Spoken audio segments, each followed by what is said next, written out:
Here to perform America the Beautiful and lift every voice and sing. Joined by the United States Marine Corps, 6th Communications Battalion, Brooklyn, New York, and the U.S. Open Ball Crew. Please welcome members of the Metropolitan Opera Orchestra. Music Director, Yannick Nézet-Séguin, and baritone Will Liverman.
Listening to Opera Box Score. Let's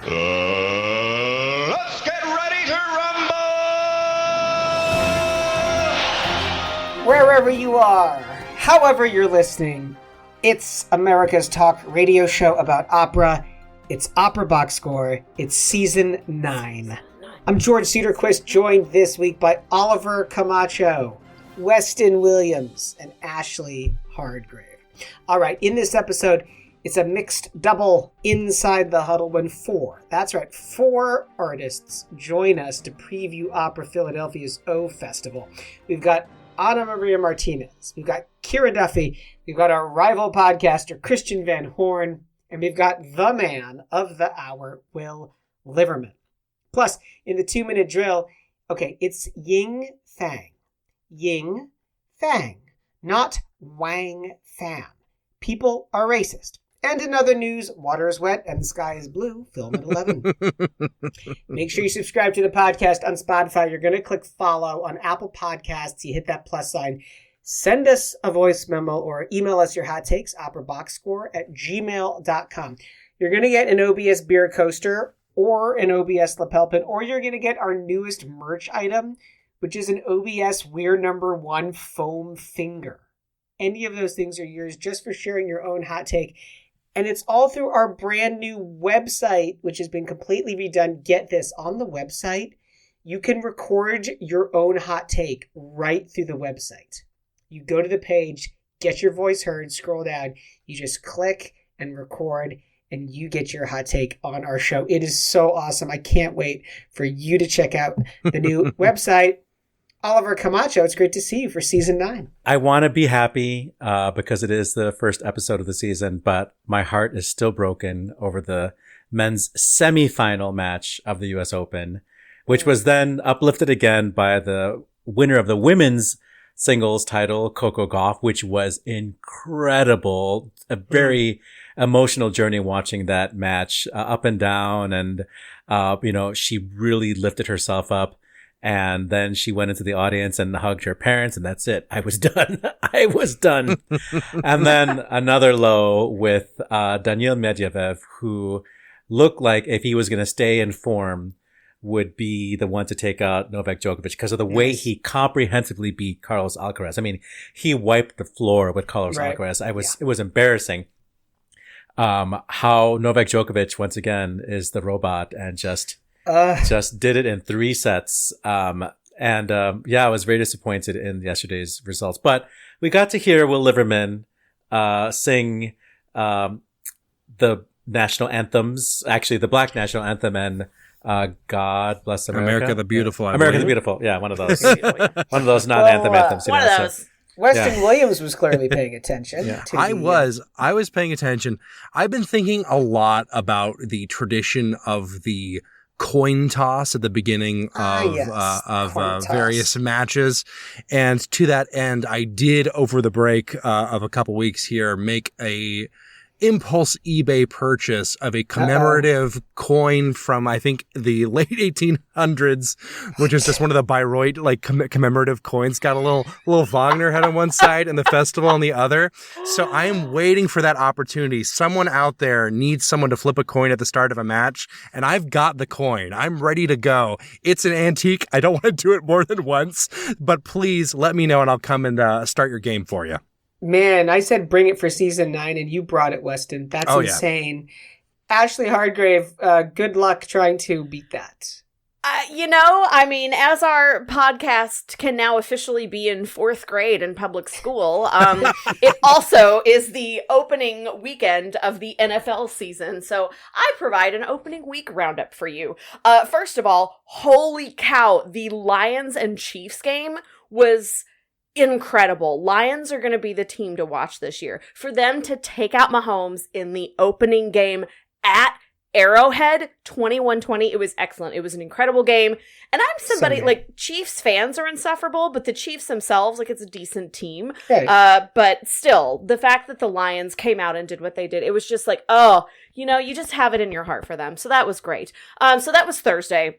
The rest of the games that happen over the course of the weekend, the Bears, we don't have Karen Rodgers to deal with on the Packers anymore, but there's a lot of things wrapped up in that rivalry, but I don't want anybody who is a Bears fan to get too downtrodden. This is game 1. There are many more weeks in the season.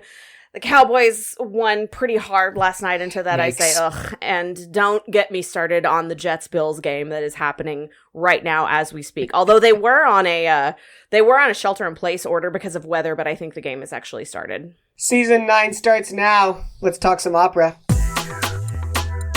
Huddle up.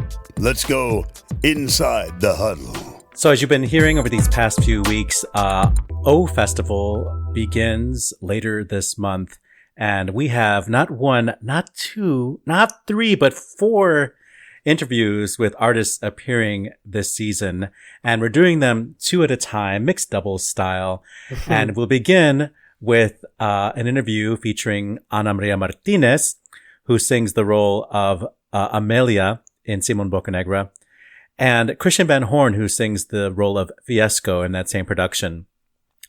Simón Bocanegra stars Quinn Kelsey in the title role, is directed by tenor Lawrence Dale, and is conducted by Corrado Rovaris.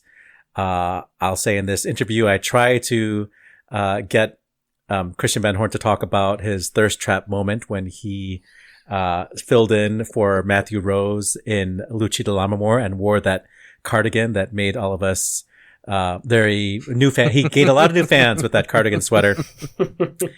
And of course, I fangirl over Ana María Martínez and her amazing performance in the HD broadcast of Don Giovanni from just a few months ago. But before we dive into this interview, let's hear a little bit of Christian Van Horn in rehearsal for Simón Bocanegra at Opera Philadelphia, with Quinn Kelsey singing Bocanegra.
So on the season premiere of Opera Box Score, we have 4 interview guests all performing at Opera Philadelphia's O Festival. And we begin today with 2 of the stars of the upcoming production of Simón Bocanegra Ana Maria Martínez and Christian Van Horn. Welcome to Opera Box Score.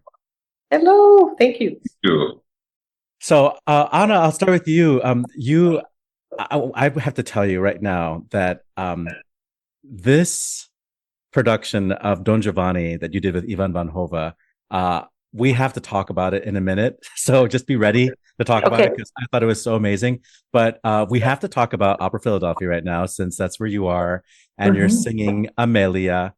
Do you have a favorite recording of Simon Boccanegra, and do you listen to various other artists singing this great aria Come in quest'ora bruna? Yeah.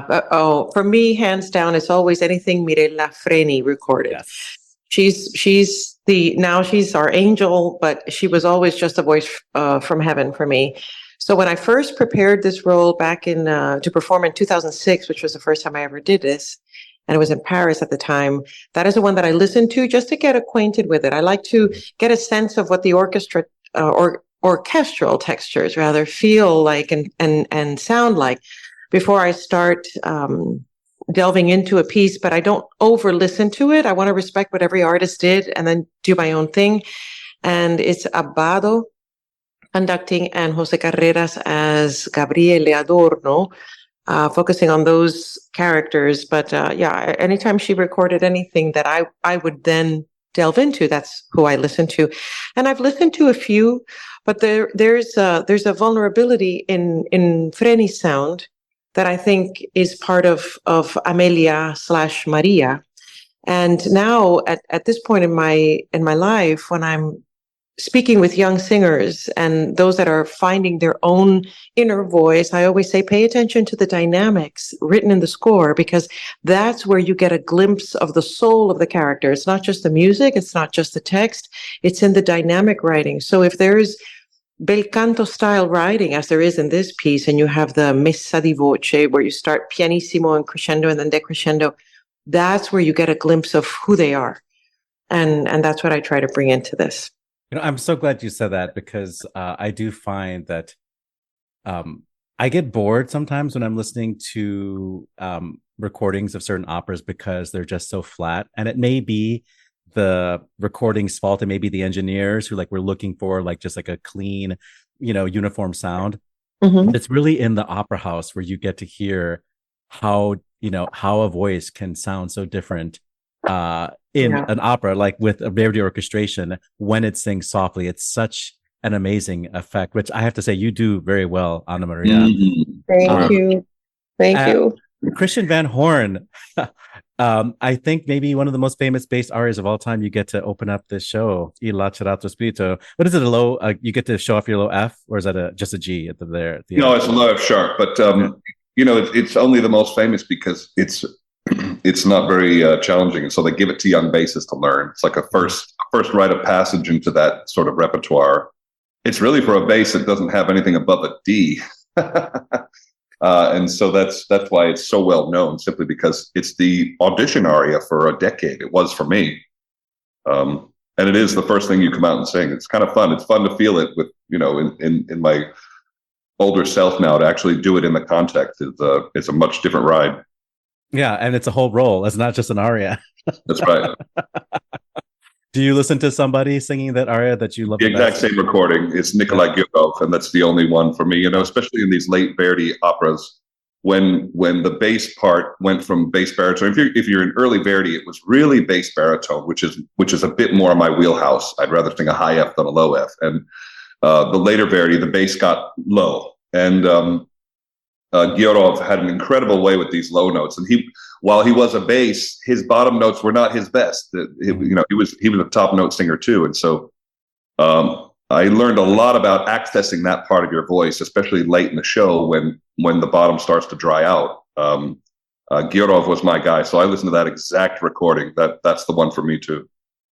And there's a love story there. Aww. the Freni Gyurov marriage. Of course.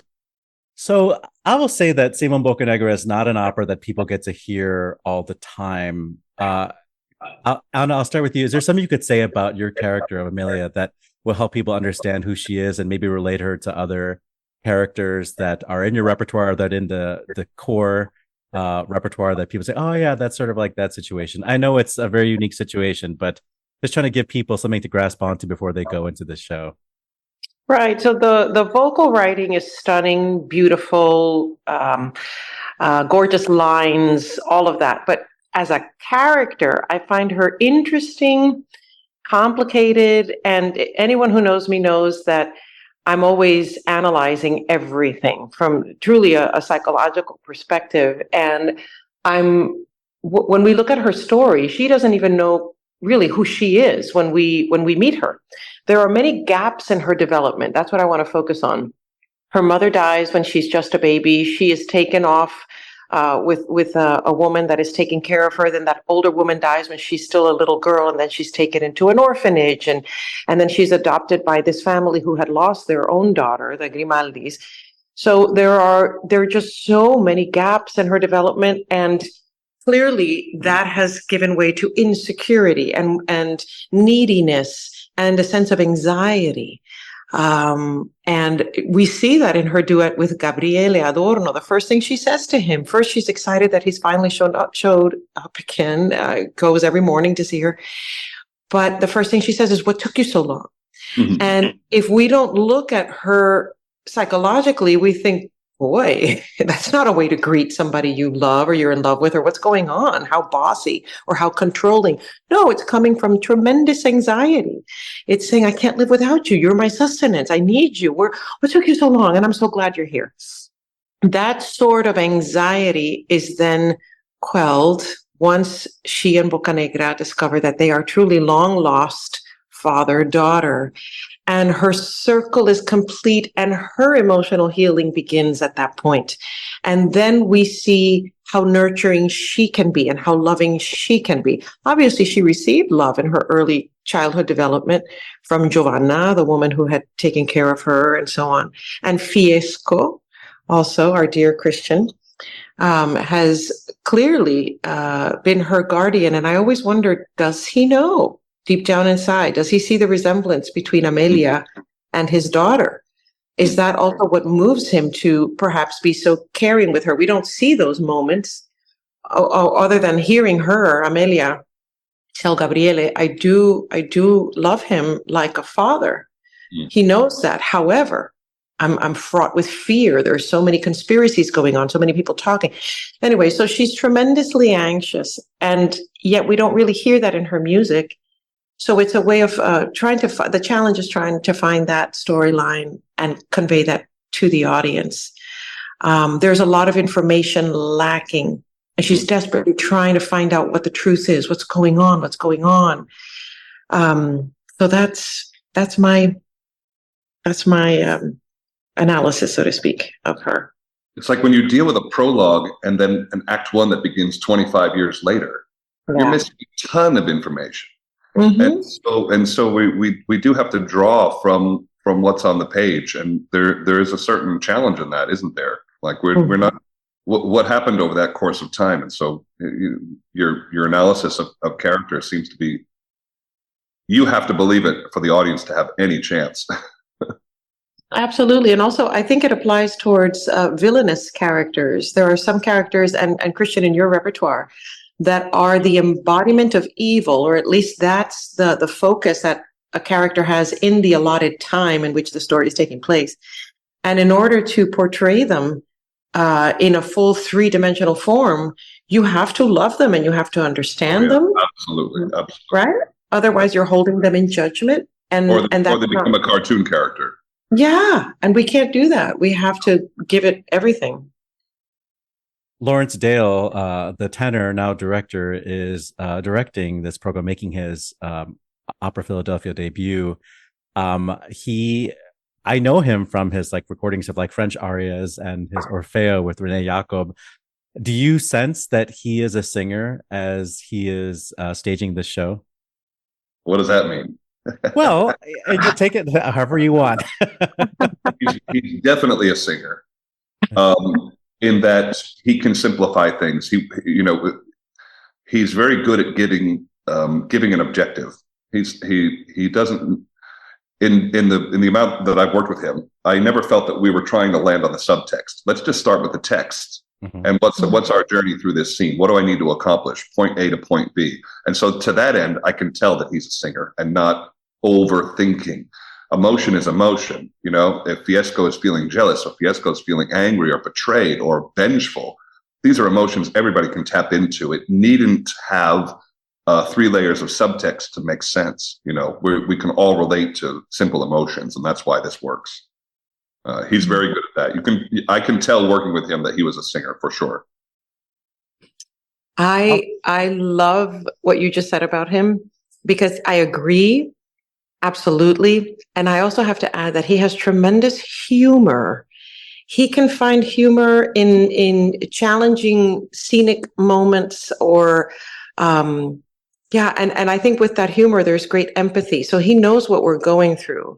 That's how I know, from my perspective, that he's a singer, is he can relate to us and he's there to help us figure a scene out.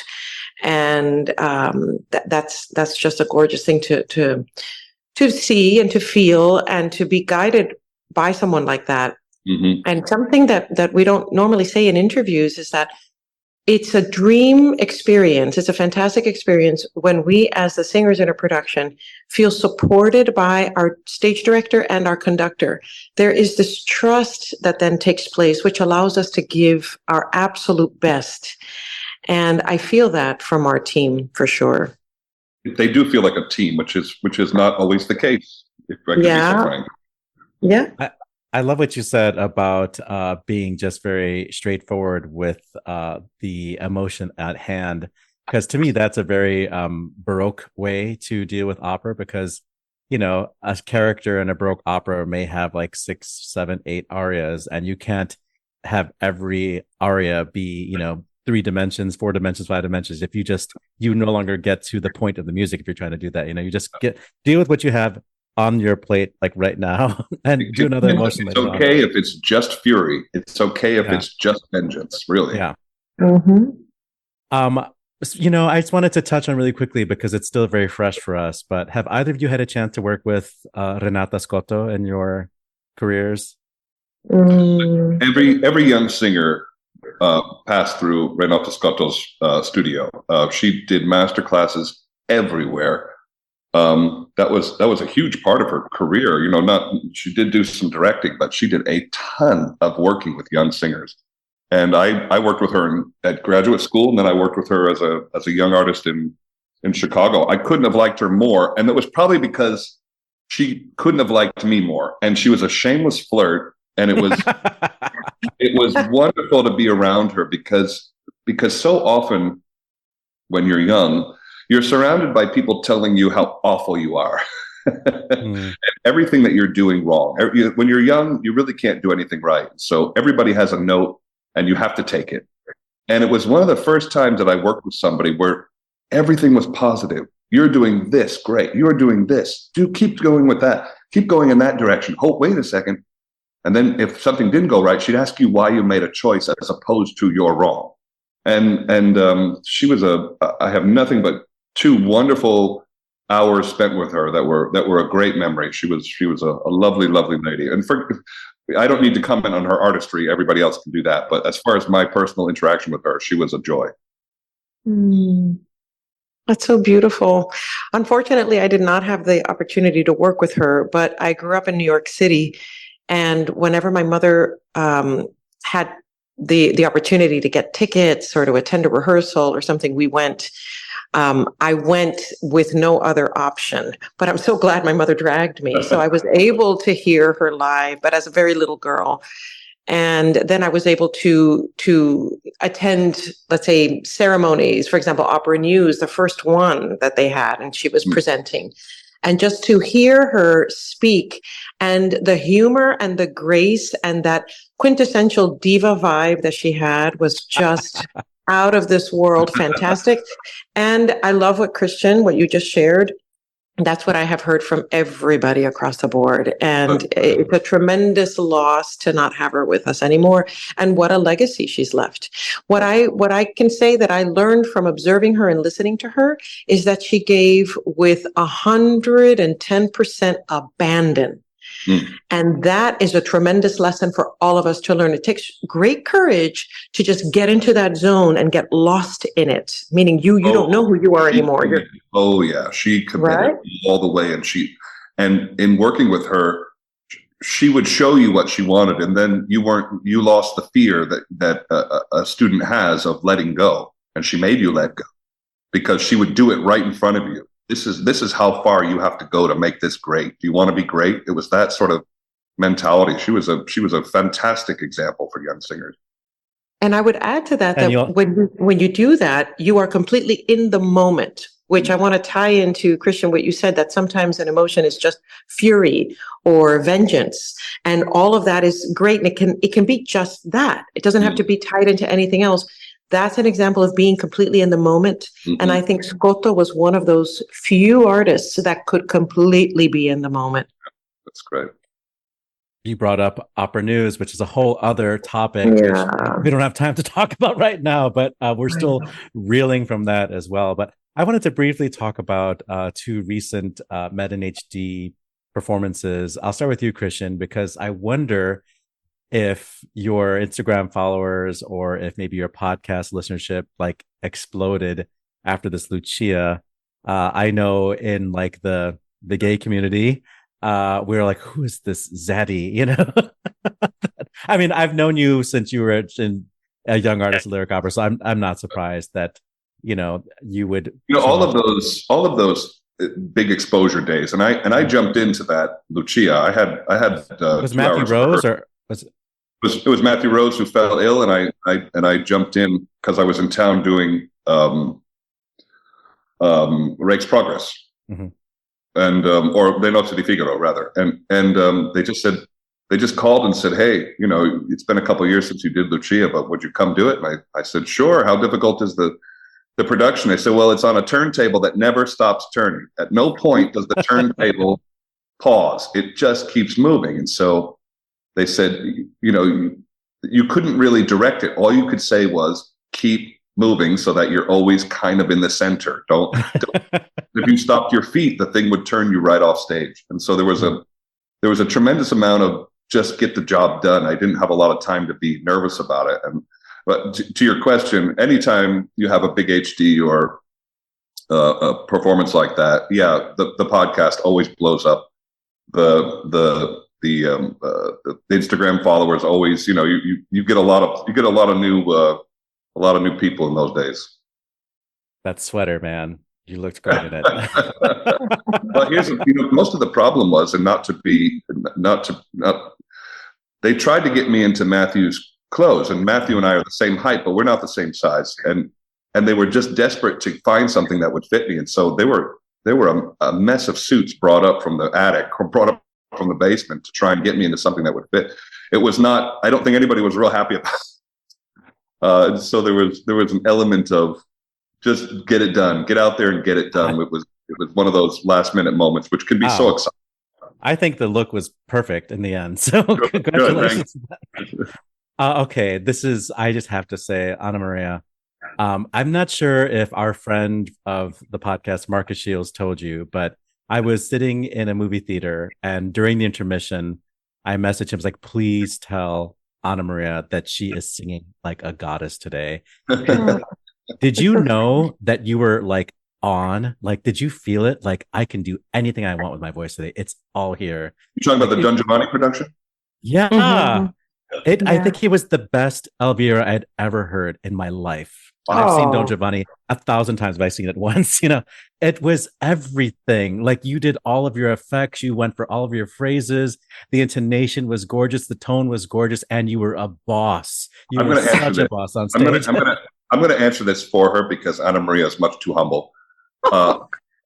You don't become Ana Maria Martínez by mistake. And to that end, when the cameras are on and the people are watching, you deliver. That's what happened that day. She won't say it. Oh, Christian, when I see you later today, I'm going to give you a big hug. I will say thank you very much for this gorgeous feedback. Really, it's very moving, and it makes me, you can't see me because I'm not on camera, but I am blushing. I think sometimes I think of myself as a valiant soldier defending music and showing up. It's that kind of commitment. And I love Elvira. Of all the characters I've played, different characters have meant different things for me. They've gifted me in different ways, but she just gave me this how can I say, permission back in 2002 when I first portrayed her to be enraged. Why do I say permission? Because even back then, it's something that you don't want to necessarily show. People don't know how to act around you if you have that degree of rage. It's like I think, to say it clearer, whenever a story is taking place, however dramatic and intense and extreme it is, because you know the boundaries and you know that at some point, like 2 hours and 38 minutes into the piece, it's over, and then you can go home and there are no consequences. And I think that she just gave me that outlet. That Ponte and Mozart gave me that outlet. And I always associate the character with my dad because he was filled with righteous indignation. And that's Elvira. And even when he was still alive, I tell him, Papa, my version of Elvira is you in drag. and I just, vote from a vocal standpoint. I have been a Mozart person all my life. And I just love the clean lines and also the intensity. And vocally, she's all over the place. But then she brings it in for that incredible aria in the second act of Mi Tradi, where she's so vulnerable and you see the full arc of her character. And I just love her. And working with Ivo was a school and a half. And he did not want it to become in any way cliche, and she shouldn't be. We should laugh because her situation is so ridiculous and we can identify with it, but we shouldn't laugh at her. I mean, that's a fine line with the humor. She's both tragic and buffa. It's comedic, but it's also quite sad. And we have to identify with her, even though she should make us laugh every now and then. Well, I mean, I would love to spend an entire hour talking to you about how you prepared for that production, but I'll just say that somebody who is very, I watch very carefully to see what people are doing. You had it in your body. Like, you were doing something with your hips, like you were holding them very tight, and you were holding your shoulders very tight, and you're moving in a way that maybe it was the dress that was constricting you. But in the first act, you felt so rigid. And then the softness comes in the second act. It's just these small details that you gave us were everything to me. So thank you. I will add that a costume will inform the performer. I don't know if Christian feels this way, but a costume will inform you of your body language. Absolutely. I did that production in Paris before it went to New York, and it's a simple dark suit, and it was well fit. It just fit like no other suit I had ever worn, and so it informed a lot about that specific Giovanni, exactly what they wanted there. And as somebody who sung Giovanni, I can tell you, Elvira can ruin my night. Not just Elvira, but when they sing as well as Ana Maria sing, you have no chance. You have no chance. Title character gets bumped down 3 notches when Ana Maria comes in and sings at the end. No, stop. No one can ever take anything away from you, Christian. First of all, your voice is that of a god. And then your presence, the magnetism, forget it. But that's when... Don't forget that he plays saxophone. That's right. And I have witnessed that. My goodness. But you know what's really beautiful about that also, Christian, when you're on stage and you're doing your thing, time stands still for everybody that's in the audience, all of us. So bravo to you. Compliment. That's a big compliment. All right. So it is our season premiere. And I just wonder if either of you are following any sports. I know that you're so busy, you might not have time to get to a TV, when games are happening, but I would be remiss to not ask you, especially if you have a team that you want to cheer on as we enter into the fall and winter sports season. I grew up on Long Island, and so once again, the New York Mets have broken my heart, and that's been going on for decades. I expect it, and so it's never a surprise. And so once the Mets quit on their pitching staff, I sort of gave up on the season too. But I wouldn't miss a Phillies game. Whatever city I'm in, I go to the baseball game. So the Phillies will be back in town this week, and I'll be there. Oh, how nice. How nice. And obviously, because I live in Houston, not just because of that, because I also admire them, the Astros. I'm rooting for the Astros. Ana Maria and Christian, thank you so much for being our guests on Opera Box Score. Thank you. Oh, thank you for having us. My pleasure. The first of 4 performances of Simon Bocanegra at the O Festival begins Friday, September 22nd.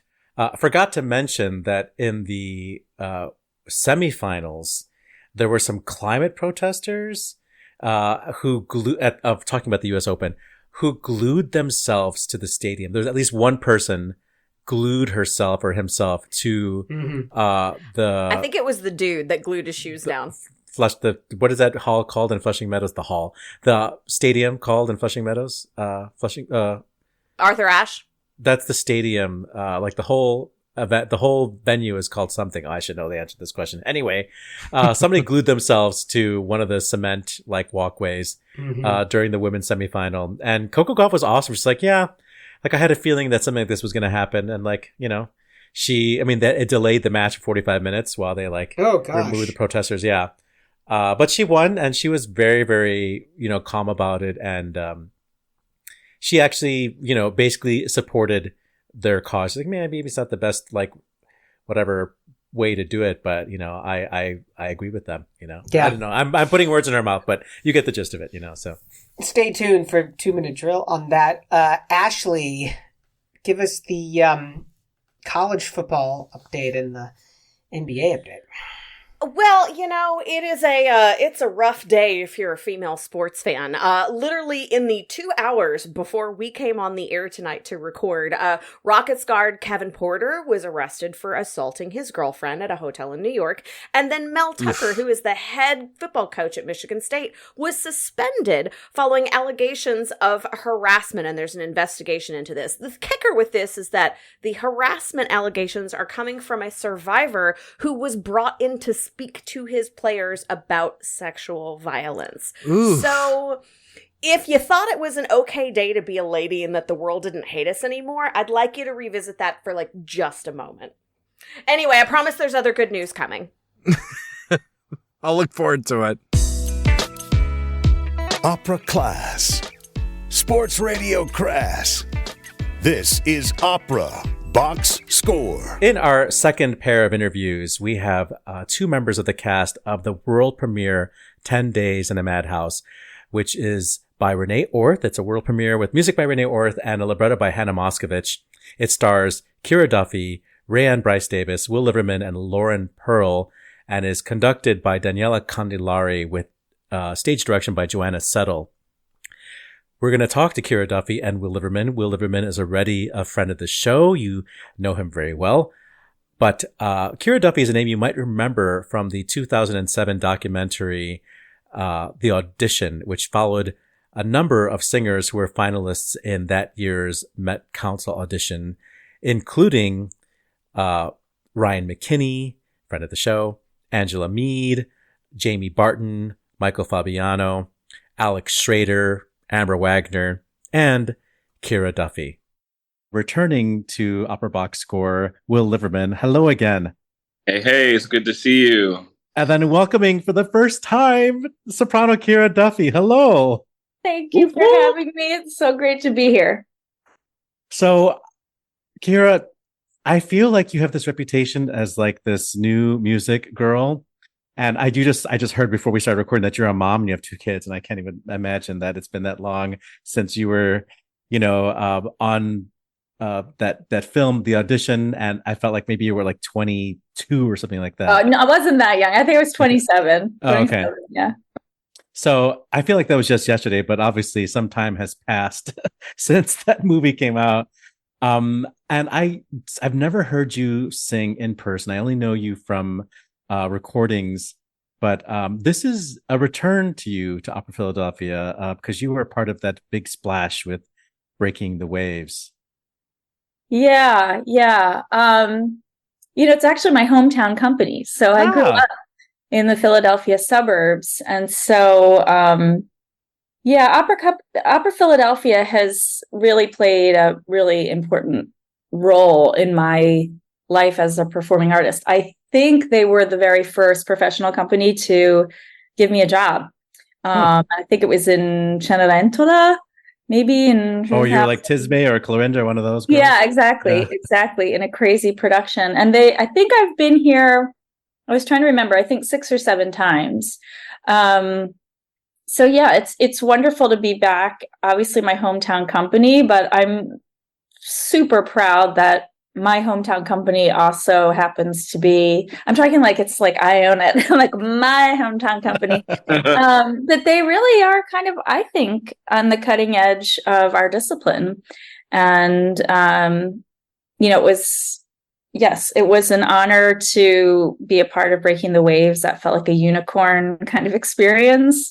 And that was actually the last time I was here, but I'm thrilled to be doing this piece. It's a special one, I think. Well, we'll talk about that piece in a second. And I'll just say that, like, as far as like where Opera Philadelphia fits like in the American landscape, I do sense they're trying to maintain a tradition and do pieces like Simone Boccanegra this year, which is like right down the middle, casted beautifully.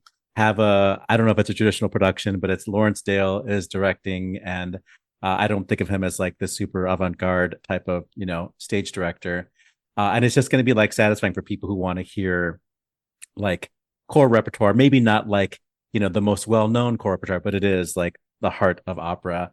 And not too long ago, I heard Will singing in Love for Three Oranges, which to me feels like that should be in the standard rep, even though we don't hear it as, we don't hear it as much, but it's so enjoyable. It's so much fun. And it's so easy to be in the audience for that. So there's nothing challenging there. It's just like a roller coaster. It is. Yeah. No, I enjoyed that production immensely. And I feel like these days I do a lot of serious rep, on like the heavy stuff. So to do it with Love for Three Oranges was a blast. It's so much fun. So funny. But the both of you are in this show called 10 Days in a Madhouse. And I obviously don't know anything about it because I'm just neck deep in content all the time. So I'm going to learn about it when I show up in a couple of weeks. But maybe for me and for the audience, can you tell us what this show is about, and maybe tell us a little bit about Renee Orth, and you guys can kind of divide that up how you wish. Sure. You want me to go, Will? Yeah, it's your show. Thanks. So the opera is based on a real figure, a significant figure in American history, Nellie Bly, who is really extraordinary. And I'm sort of embarrassed. I am embarrassed that I really didn't know very much about her at all. But she is a fascinating character. She was a journalist and, was just never going to be relegated to the lifestyle and fashion columns in, the late 19th century. And so she started writing for the Pittsburgh Gazette, and she was, writing exposés on the exploitative conditions in factories in Pittsburgh. But then the factory owners got mad. So she went to Mexico, lived there for 6 months, got kicked out of there, came back to Pittsburgh, had no money, and somehow found herself in the offices of Joseph Pulitzer. And among his publications at the time was the New York World newspaper. And between the two of them, they concocted this plan that she was going to infiltrate the women's lunatic asylum, which is now located on what is now known as Roosevelt Island, but at the time it was called Blackwell's Island. And it was, at that time, it had asylums, it had prisons. And so that's what she did. At the age of 23, she played crazy, or what she thought was crazy, got herself admitted into this women's facility, was shocked and appalled at what she saw. And then, the world had to get her out of there. It wasn't so easy for her to get out of there. She was there for 10 days. And then she wrote a series of columns in the World about the deplorable conditions and the abuse that she had witnessed. And it was a national sensation. It ended up being a book.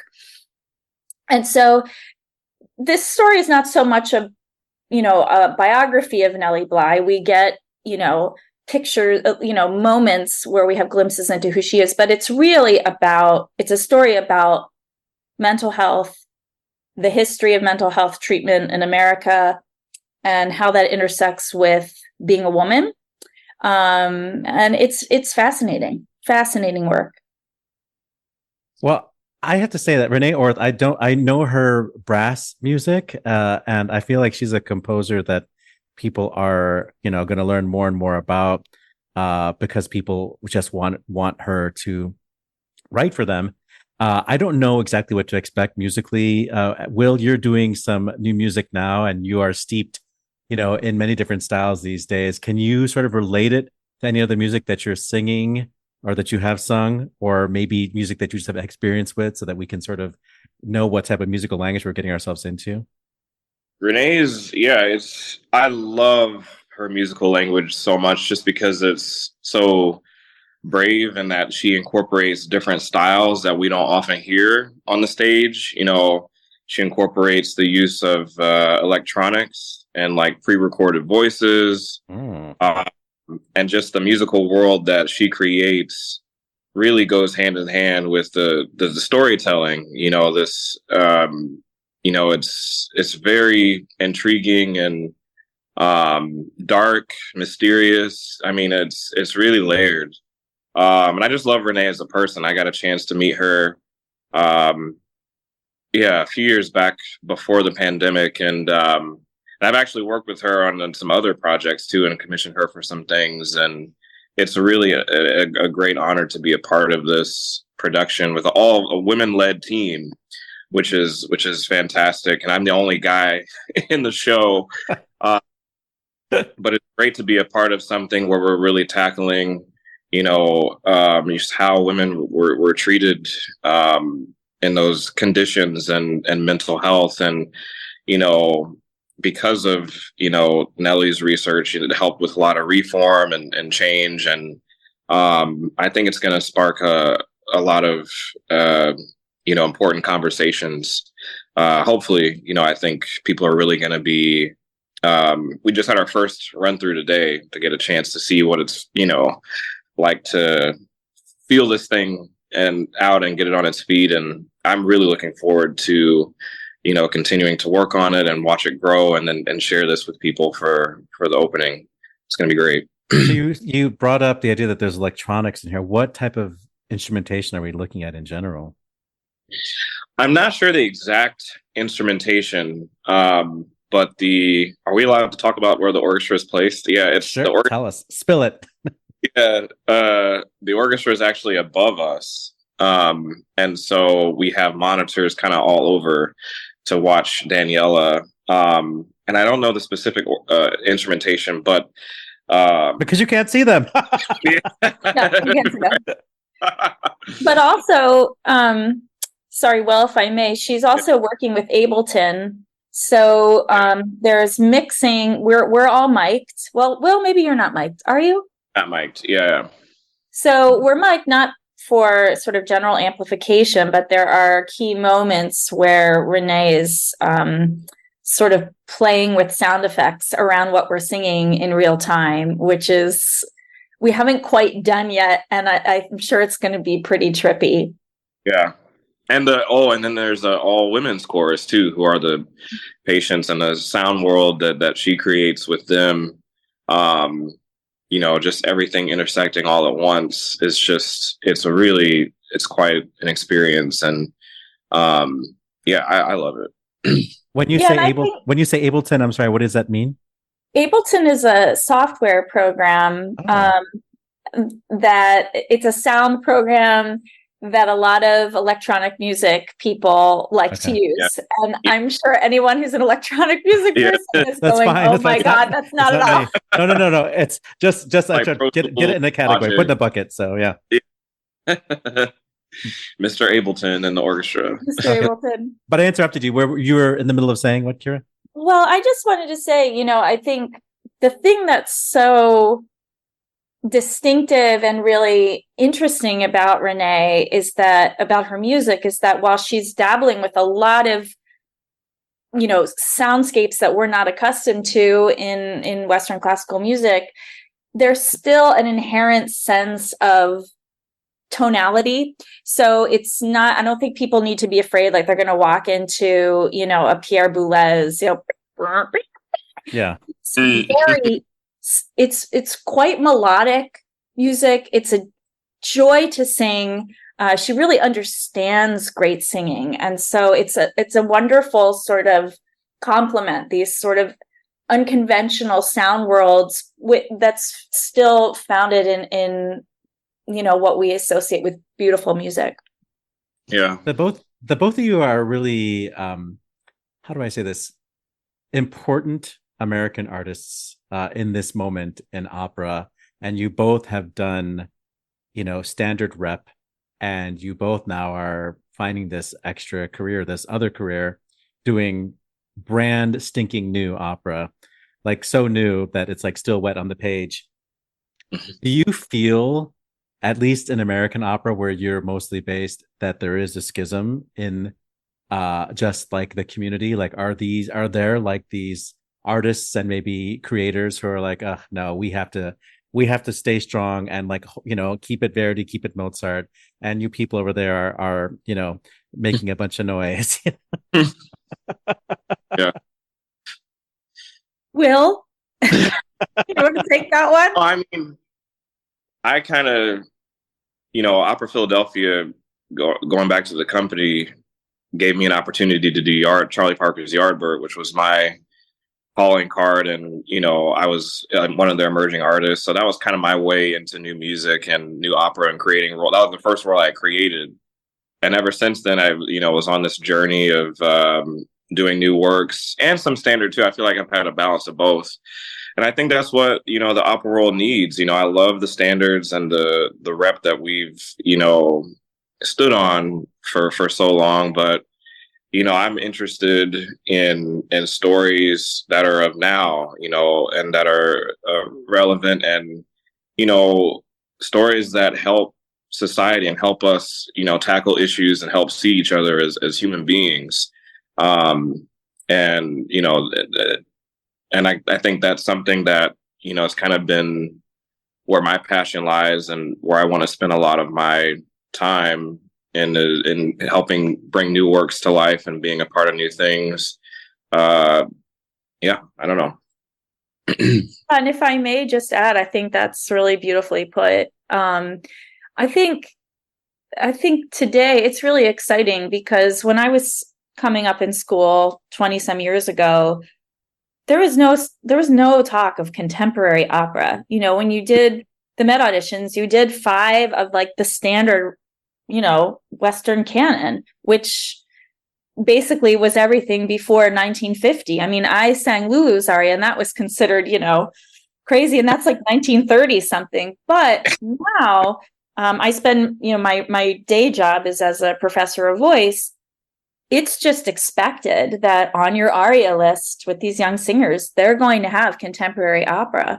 So I don't think that division really exists anymore. And I think singers today are so grateful for contemporary opera for the reasons that Will talks about. It's very satisfying content. It's relatable content, but also because it frees them from any aesthetic expectations that an audience might have, that you yourself have. So I don't think so. I think we've really moved forward in a positive way. Well, I would say that for a singer like you, Kiera, who has such a beautiful, silvery, youthful tone, that if you wanted to spread your wings dramatically, you would have to go into Baroque opera. But instead, you went down this contemporary route, so you could still be you and not try to push your voice into, heavier rep that might be more dramatically satisfying in the standard canon. Yeah, and in fact, I still, do Baroque repertoire and find that extremely satisfying for all the reasons that you say. But yes, I'm not going to be singing Isolde or Mimi or Lady Macbeth, much as I will in my soul, I am those characters. Today tore it down. I believe you can do it if you want. My throat does not believe in me.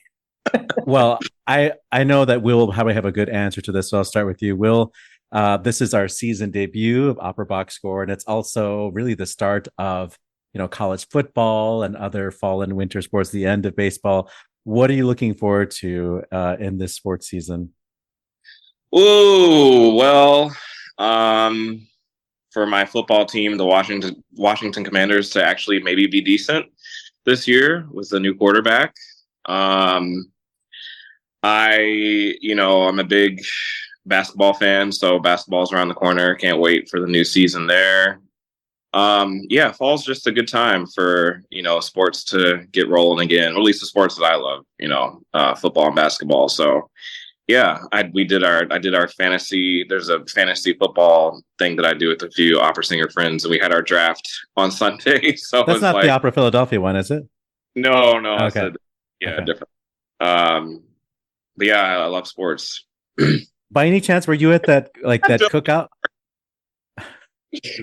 Sorry, what did you say? There was some video that started circulating this weekend or earlier this weekend of Larry Brownlee and Janae, and I think Karen Slack was in there, and they're at some giant room and they're all singing gospel together.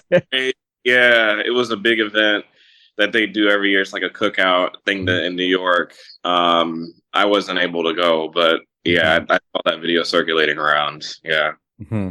Sorry, I didn't mean to accuse you of being there just because you're black.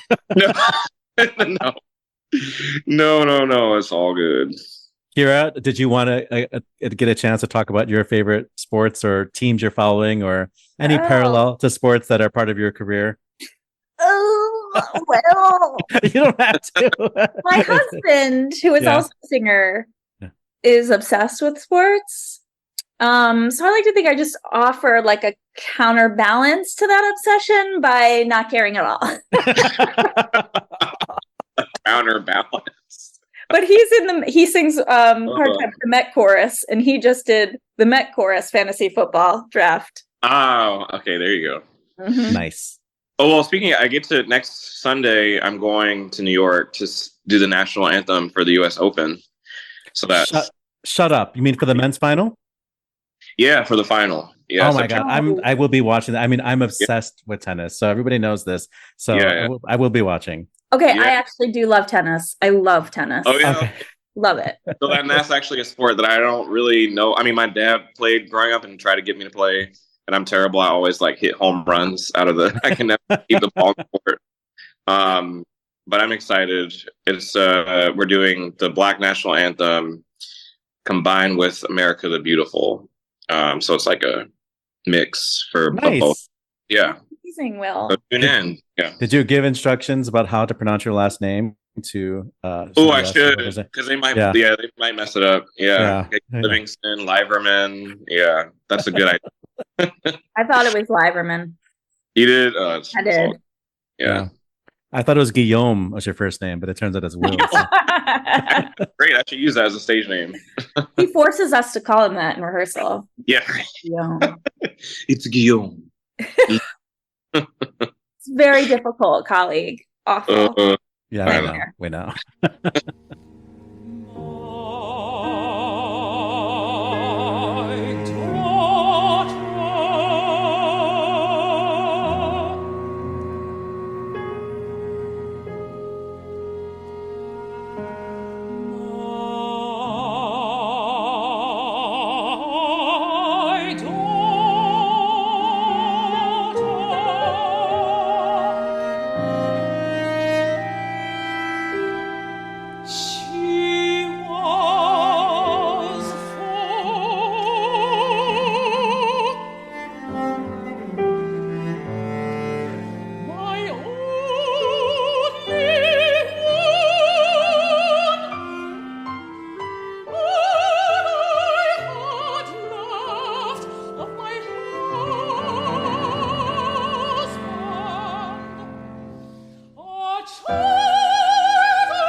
That was an aria from 10 Days in a Madhouse, performed in recital by mezzo-soprano Amanda Lynn Bottoms.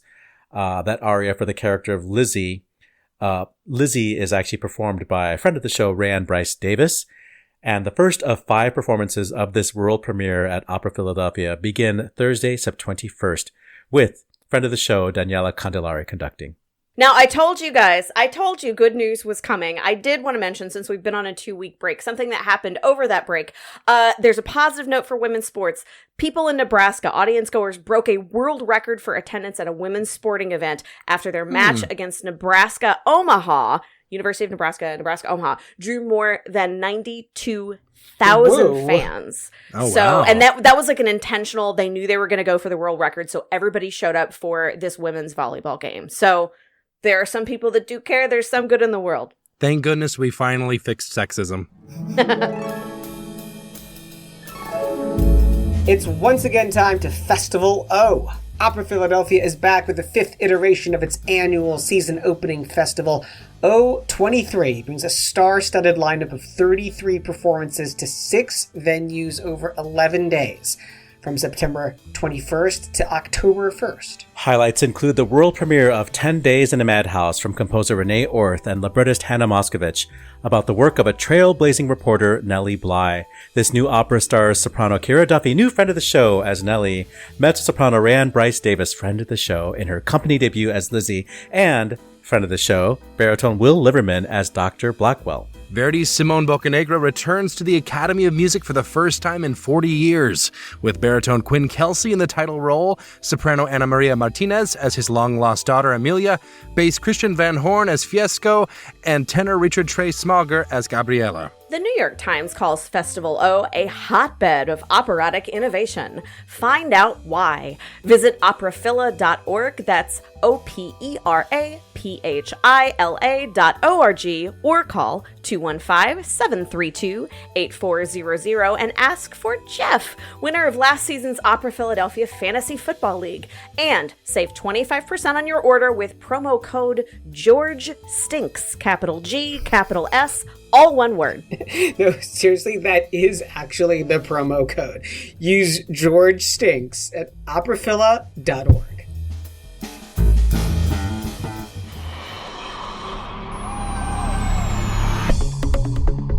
This just in, the 2-minute drill. All right, listen up. Here's everything you need to know about what happened in Operaland this week. Opera Wire has been contacted by several professionals in classical music, including a Met Opera employee, about support thrown behind David Daniels. The website has published responses in full, including those requesting to remain anonymous for fear of repercussions. From one singer, many in influential positions in the opera world continue to be completely tone deaf when it comes to victims' voices. If they cannot seem to learn that these things will not just get swept under the rug anymore, it's time for a new guard. Soprano Ying Fang is receiving death threats regarding a video post that misidentifies her. Wang Fan is a Chinese opera singer who sang a Soviet folk song on the ruins of the theater in Mariupol, where the Russian army killed more than 600 innocent people. In a rare emotional post, friend of the show Ying Fang protested, "The person in this video is not me." According to this article, her name is Wang Fan. Stop spreading hateful rumors and comments. And listen, if you come for Ying Fan, you are coming for me. The Met announced it has commissioned a new opera about Russia's abduction and deportation of thousands of Ukrainian children. The work will be written by the Ukrainian composer Maxim Kolomiets with a libretto by playwright George Brandt. The fictional story is based on real-life accounts by Ukrainian mothers who made the journey from Ukraine into Russian-occupied territory and back again to recover their children from Russian custody. The OBS affirmation? The Met's Yannick Nézet-Séguin spoke with Sports Illustrated about the parallels between music and sports, saying, quote, "I think it would be good for many musicians to be more attuned to some sports. Watching the ease with which Federer was doing everything and the passion with which Nadal was doing everything is like listening to two different musicians. Like tennis, in opera, people really sweat and give their all at the service of something that's very beautiful." In other words, told you so. Lyric Opera of Chicago has announced an initiative to bring audience members who are deaf or hard of hearing an immersive touch sensation of live music called the Sound Shirt. In partnership with Chicago's Mayor's Office for People with Disabilities and built by Cute Circuit, this Sound Shirt provides nuanced physical vibrations of the opera's music and voices through a comfortable jacket that the audience members wear in-house. After launching its new classical music app earlier this year, Apple has acquired BIS, a Swedish classical music label. In a statement, label founder Robert von Bahr said, quote, "As proud as I am of this milestone, I'm even more proud of the fact that the entire personnel of BIS, including me, have been retained. We all look forward to a future from this increased force in classical music." Conductor Vladimir Jurovsky allowed climate activists to speak after interrupting his performance at the Lucerne Festival last week. Jurovsky can be seen in a video seeming calm and telling the audience, "Stop, let them talk, please, and then we'll play our symphony. Otherwise, I'll leave the stage now." Berlin's German Arab Society will honor Daniel Barenboim for his commitment to a peaceful Middle East conflict solution with the 2023 Friedrich II von Hohenstaufen Prize. Barenboim is the founder of the West Eastern Divan Orchestra, which is made up of Israeli and Palestinian musicians. In anticipation of his upcoming new production of The Ring Cycle, Barry Kosky spoke against HD and live streaming. In the Times UK, he said, "Live stream and television HD of opera has been one of the biggest disasters. My job is to bring people into the theater for a live experience. And if they have to travel to do that, then they should travel to do that.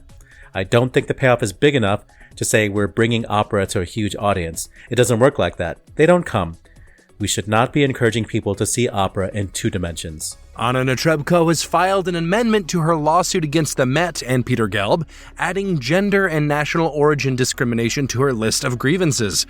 The amendment has also contested claims that she was ever an ally of Putin and claims her friends and family have been put in danger from the regime through the Met's action. Regarding allyship, Ashley would like to remind you all that Anna was publicized by Putin as one of his 499 trusted people in 2012. Allegedly. All 3 of Bernstein's children attended the world premiere of Maestro at the Venice Film Festival and could be seen conducting along to the end credits, while the film received a 10-minute standing ovation from its audience. After announcing his retirement from the stage, American tenor Stephen Gould revealed he has terminal cancer. Per his website, "I have waited till the end of the Bayreuth Festival. I was diagnosed with cholangiocarcinoma, a fatal disease with an outlook of several months to 10 months. In trade news, Sir Donald Runnicles will step down as music director of the Deutsche Oper Berlin in 2026. Runnicles is leaving the position to move to the U.S. for family reasons. The Anna Folks Opera has appointed Ben Glassberg as its new music director. The British conductor takes over for Omer Velber, who has resigned a year into his tenure. On the disabled list, Cleveland Orchestra music director Franz Welser-Möst has withdrawn from all engagements until the end of the year. The orchestra said the famed conductor, quote, had a cancerous tumor removed and will need to undergo treatment between his conducting engagements for the next 12 to 16 months. His doctors are confident of a full recovery. Exit stage right. Serbian soprano Milka Stojanovic has passed at 86. She started her international career in 1962 at the Edinburgh Festival and was a guest singer at many leading opera houses worldwide, including the Met. Stojanovic was voted one of the 4 most beautiful operatic voices of the 20th century and is listed in the Villa Verdi as one of the greatest performers of the Verdian repertoire. Luis Lopez de la Madrid, founder of the Festival Castel de Peralada, has died at the age of 86. He directed the festival until 2006, and in 2008 he was named president of the Spanish Association for Classical Music Festivals. He was also a founding member of Opera 21. Ukrainian tenor Maxim Paster has died at 47. His varied career included roles at such houses as the Met, the Bolshoi, the Bayerische Staatsoper, Paris Opera, La Scala, and Deutsche Oper Berlin. And on this day, September 11th, in 1693, was the first performance of Henri Desmarais' Didon. In 1850, P.T. Barnum introduced Swedish soprano Jenny Lind to America, paying her $1,000 per engagement. Victor Herbert had 2 first performances on this date. In 1899, Cyrano de Bergerac in Montreal, and in 1909, The Rose of Algeria in Wills Bar. In 1911, mezzo-soprano Alice Tully was born. She was the patroness of the arts who funded the hall in Lincoln Center, which bears her name. In 1912, a Swedish tenor named Björling was born. Not that one. It was his brother, Gösta Karl Björling. Lucky him. In 1935, Estonian composer Arvo Pärt was born. He's still alive, isn't he? Yeah, he's Arvo ancient. Yeah. Happy birthday. Even though you're not opera composer, we stand. In 1950 was the birth of Bonaventura Bottone, one of the best names in opera. And in 2002, it was the performance of the Rolling Requiem Project, which was spearheaded by the Seattle Symphony Chorale and brought together 145 choirs from 40 states, 23 countries, and 20 time zones to perform Mozart's Requiem at their own local time of 8:46 a.m., the moment of the first terrorist attack on the World Trade Center. And that's your 2-minute drill.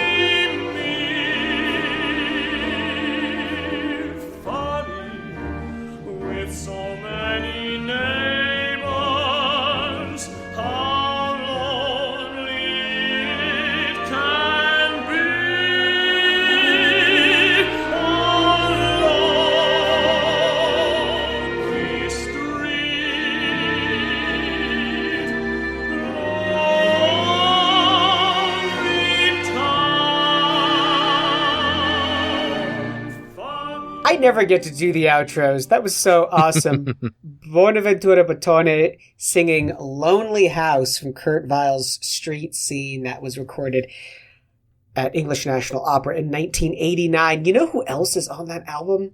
Catherine Zeta-Jones. Of Match made in heaven. Also, Richard Van Allen plays Mr. All-Stars. It's crazy, crazy All-Stars. I'm working on a production of that coming up, so listening to that show a lot. Good on Opera Wire, putting their money where their mouth is, standing up. Despite having, David Daniels' lawyers go after them last time, Yeah, people just trying to push around the little people. That was a petty grievance that they brought to Opera Wire. He wasn't convicted. That was he pled guilty. Yeah. It turns out that I'm not the only one that was super duper upset by all of that backlash. Just a couple of nuggets. Now, here's the thing, listeners and friends that I can see on the screen. You can go to this Opera Wire article, and there are some people who have absolutely stuck their name on it, and good on them, speaking their truth. I applaud them. Some people requested to remain anonymous. Sadly, I totally understand why they would, and I absolutely honor and respect their choice. The fact that they can't put their name on it means we have way more work to do than we thought we did. But yeah. 2 little quotes I just want to bring out real quick. We can all see who liked and commented on that post. In case no one has said it to you yet, shame on you. And I hope it continues until each of them feels some genuine contrition, because there have to be consequences for this kind of behavior. Otherwise, it's just going to continue. So, good on you, That was a quote. Wire. So that's your reading from the Opera Wire article. That's not you.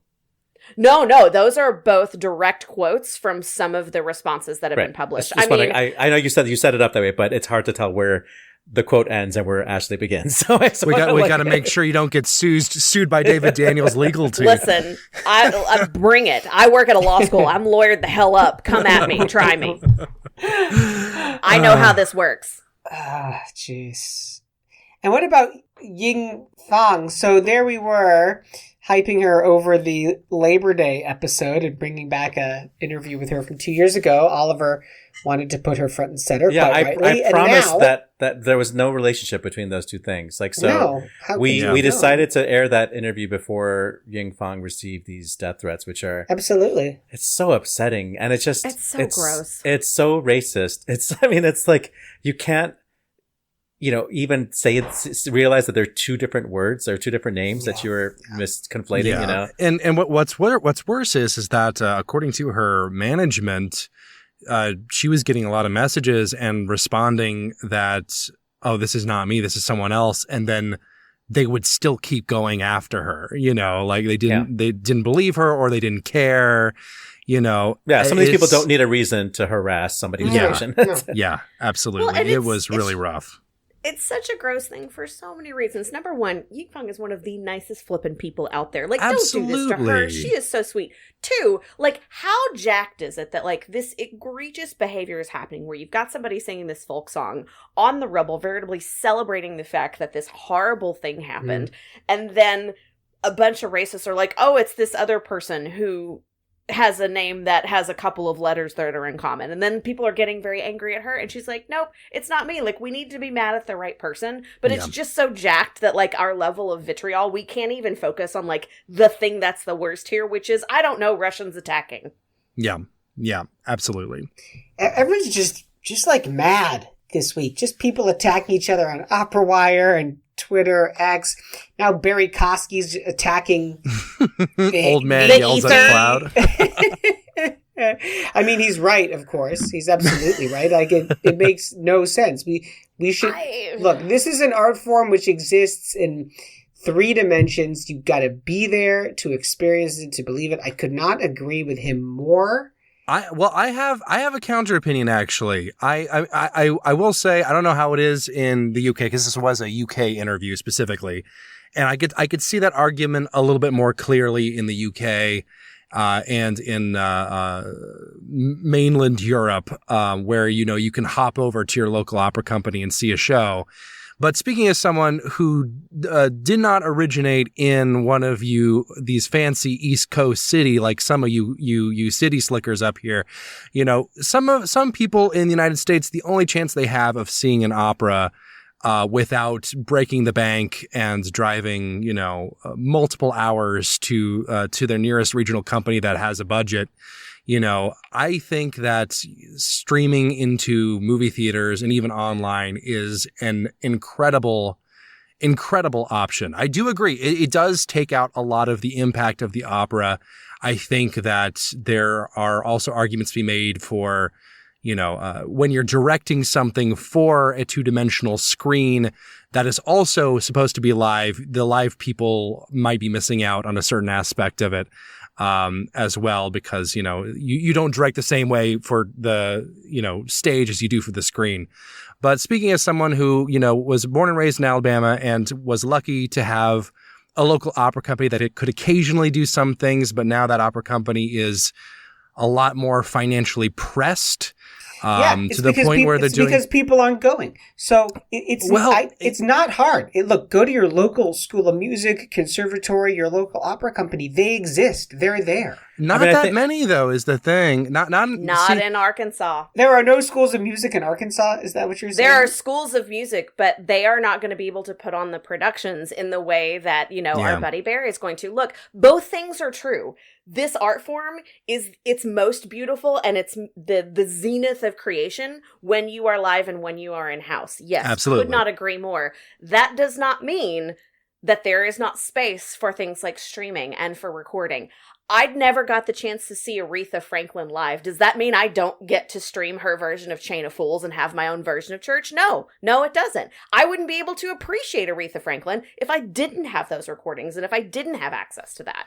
But his point is that it doesn't translate. That's the problem. He says, look, I don't think the payoff is big enough to say, quote, we're bringing an opera to a huge audience. It doesn't work like that. They don't come. It doesn't translate.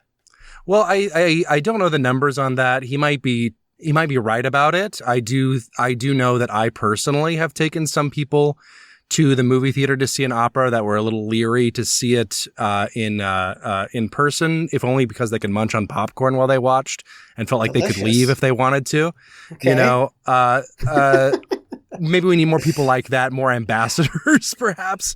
But I feel like there is a lot of value there in places where you don't have access to that sort of thing. Like, I'm about to reveal something very scandalous, I'm sure.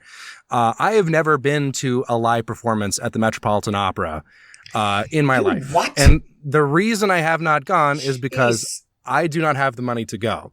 I have seen live and HD productions, but someone who is a known figure in the classical music sphere by dozens of people. There are nearly a dozen of us. There are, it's for me, someone like me who really should have been by now, but has not, that should tell you something that, it takes a lot of resources for someone who is maybe not fully sold on the idea of opera like I am to be able to make it to a big company like the Met or even the nearest opera company next door. Sometimes it is easiest to pop in to your local theater if someone is willing to suggest it to you. Now, I will say maybe we should start thinking about what kinds of operas we put on the screen in movie theaters and elsewhere, stuff that is for more streaming friendly, but I don't agree with Barry on this one. So this is there's not one side or the other. This is a nuanced conversation, and we probably need to talk about it more in depth and bring some more data. But I think that Barry Kosky is just angry right now, and he's right. I think he's right to say that, the audiences haven't come back after the pandemic, and we've taught them to stay at home, and that's a problem. But moving on. We've also taught Apple Music that it's okay to buy entire labels. This was, everything that Apple has been doing with classical music has been completely out of left field for me. I want to know what research data they have that says that classical music is about to be profitable. I really would love to see what numbers they're working with because, a company like Apple doesn't make these big moves without a reasonable expectation of profit, whether or not they're right about it. Mm-hmm. It sort of feels like who's the guy at Apple now? Tim Cook. Tim Tim Cook, Tim Curry. Yeah, got into a fight with somebody at Spotify, and saying, well, you know what, I'm gonna buy your record label then. It feels like it feels really so random like that. All the labels to buy.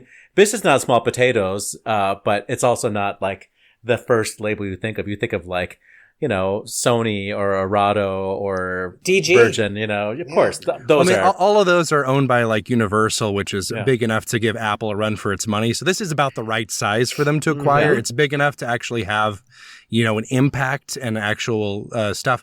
This is where I start to get a little bit concerned. This is part of my general concerns for streaming that I've talked about before, ever since Apple Classical kind of came on the scene. On the one hand, now there's a lot of funding out there, which could lead to some really cool potential recordings.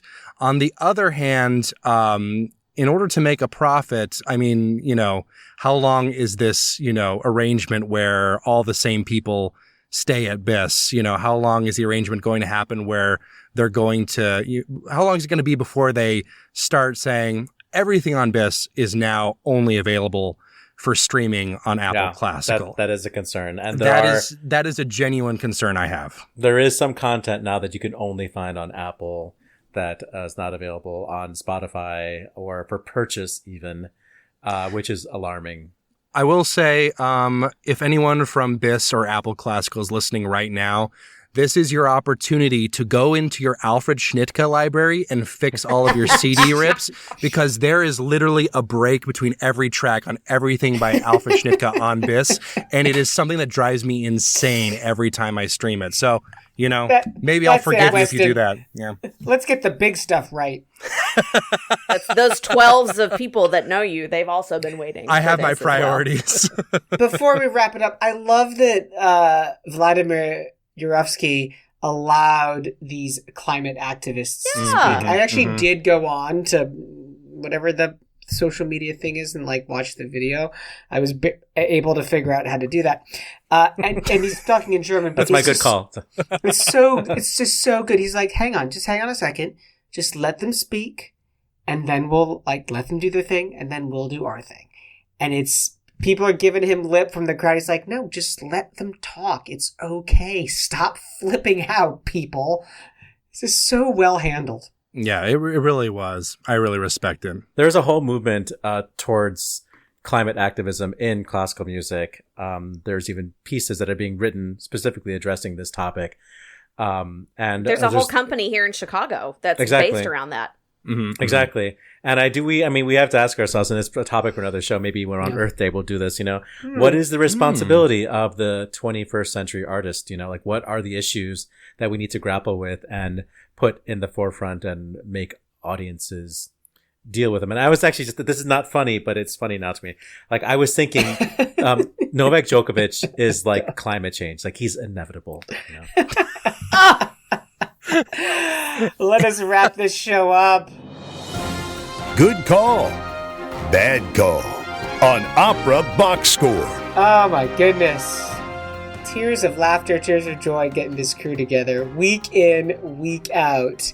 What an absolute blessing. Oliver Camacho, what do you got for us? A good call or a bad call? Well, I just want to, since it didn't get into the drill, I want to congratulate Denise Sousa, who will be replacing John Elliott Gardner on the Monteverdi Choir tour of the B minor Mass and Handel's L'Allegro Moderato et Penseroso, which is coming to Carnegie Hall and to Chicago. So I'm glad that they've resolved that. And another quick good call, shout out to friend of the show, Harry Rose, once known as the Opera Teen. Now the Opera Man.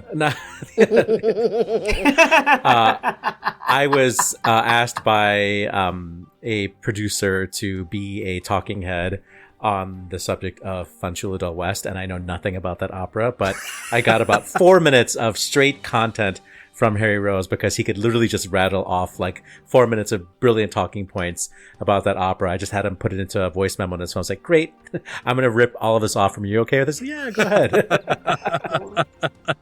Weston Williams. Over our little hiatus here, the studio recording of Lord of Cries came out. Which we talked about when we had Gil Rose on the program. So we got friend of the show, Gil Rose, who is the conductor and I believe engineer, and it sounds really good. We also have friend of the show, Anthony Roth Costanzo, on there. And friend of the show, Catherine Henry. She's also on that recording. Yeah, so. It is a good one for friends of show. I did not see it in Santa Fe live, unfortunately. But it was really nice to hear a nice studio recording of a new opera come out that was so well done. And it's worth checking out, I think. So, Lord of Cries. Ashley Hardgrave. I don't know if you're following the Royal Opera House on TikTok, but you should. You should. And one of the reasons that you should is because they post incredible content. And one of their subject lines that they posted on September 3rd says, "More ballets need giant dancing chickens." I say this every day. It is magical. So basically, they have been putting up, a bunch of different bits of content. And my personal favorite of the last week is this footage of their huge life-size ballet dancing chickens that are part of the production of La Fille Magardée, which is available to watch on stream. So follow Royal Opera House on TikTok. You will not be sorry. There are chickens. That's it for this week's super-sized edition of America's Talk radio show about opera. It's the season 9 premiere. Make sure you subscribe to the show wherever you get your podcasts. Send us a voice memo. Email us your hot takes, operaboxscore@gmail.com. Find links to stuff we've talked about at the brand new website, operaboxscore.com. And hey, that's also where you can put your money where our mouths are. You give back to the OBS on the page that says support our team. Your announcer is Norm Waddell. Your creative consultant is Oliver Camacho. And your audio editor is Weston Williams. For co-host Ashley Hardgrave with guests Ana Maria Martínez, Kiera Duffy, Christian Van Horn, and Will Liverman, I'm George Cedarquist, asking you to continue the conversation about opera as you glue yourself to the stadium floor in protest of HD broadcasts. Season 9 continues with an all-new show next week when we go inside the huddle with soprano Amanda Majeski. Plus you get more opera headlines, more hot takes, and more of the 499 trusted people. Join us.